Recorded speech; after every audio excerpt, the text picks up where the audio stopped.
Quand une femme lit, elle se découvre. Quand une femme écrit, elle façonne l'histoire. Bienvenue dans Femmes et Livres, un espace où la lecture devient un plaisir partagé, où naît le goût de mots et où on ravive ensemble la flamme de l'écriture.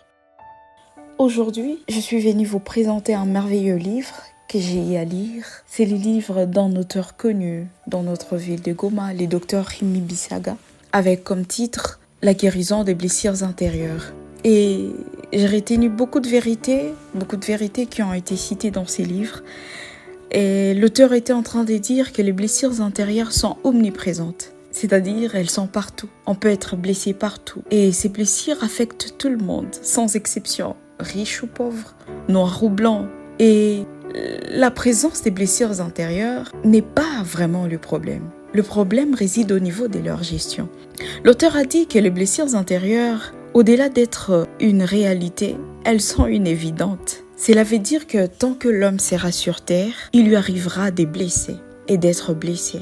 Les blessures intérieures peuvent être au passé, au présent et même dans le futur. En dépit de tout ça, nous devons comprendre que la guérison des blessures intérieures est possible. Et cette guérison n'est pas possible partout. Elle est qu'en Dieu. Et d'ailleurs, elle fait partie des priorités divines. De par leurs caractéristiques, il y a une ressemblance entre les blessures intérieures et celles qui sont physiques. Comme les blessures physiques sont visibles, douloureuses, empirent si elles ne sont pas bien traitées. Elles nécessitent la guérison, elles nécessitent le temps, elles peuvent aussi laisser des cicatrices. Ainsi sont aussi les blessures intérieures. Et il y a une partie où l'auteur a posé la question « Veux-tu être guéri ?» Il a donné quelques éléments clés pouvant nous aider à accéder à la guérison. Et il a parlé de la prise de conscience de notre état.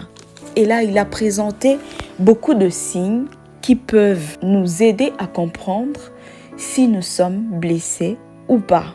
Et il nous a même montré combien les réactions que nous pouvons poser peuvent être un langage des blessures ou peuvent être une conséquence d'une blessure intérieure.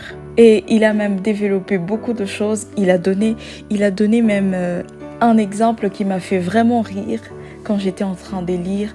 Il a donné l'exemple de l'histoire de la calvitie du prophète Élie. Et l'auteur a montré combien la présence de l'onction ou la manifestation véritable de l'onction n'est pas un signe qu'on est exempté des blessures intérieures. On peut manifester véritablement l'onction, cependant vivre dans une profonde vulnérabilité. Il est vrai que plusieurs parties m'ont vraiment intéressée.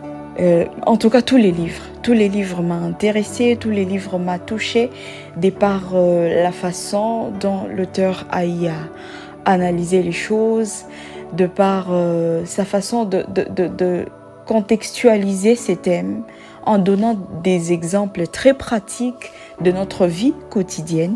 Mais il a donné une partie qui m'a vraiment touchée, qui m'a vraiment marquée. Il nous a incité à chercher à découvrir les buts de Dieu derrière nos blessures intérieures. Et il a montré que ce qui nous différencie des autres, c'est ce que nous faisons dans nos blessures et ce que nous faisons de nos blessures. Et il a appuyé cette idée par l'histoire de Joseph que nous trouvons bien sûr dans Genèse 50, 16 jusqu'à 21. Et il a aussi montré qu'avec Dieu, il y a des choses qu'on ne pourra comprendre la valeur qu'après. Vers les dernières pages, il y a une phrase qui m'a marquée, qui m'a touchée. L'auteur était en train d'expliquer la corrélation qu'il y a entre notre vocation et nos blessures.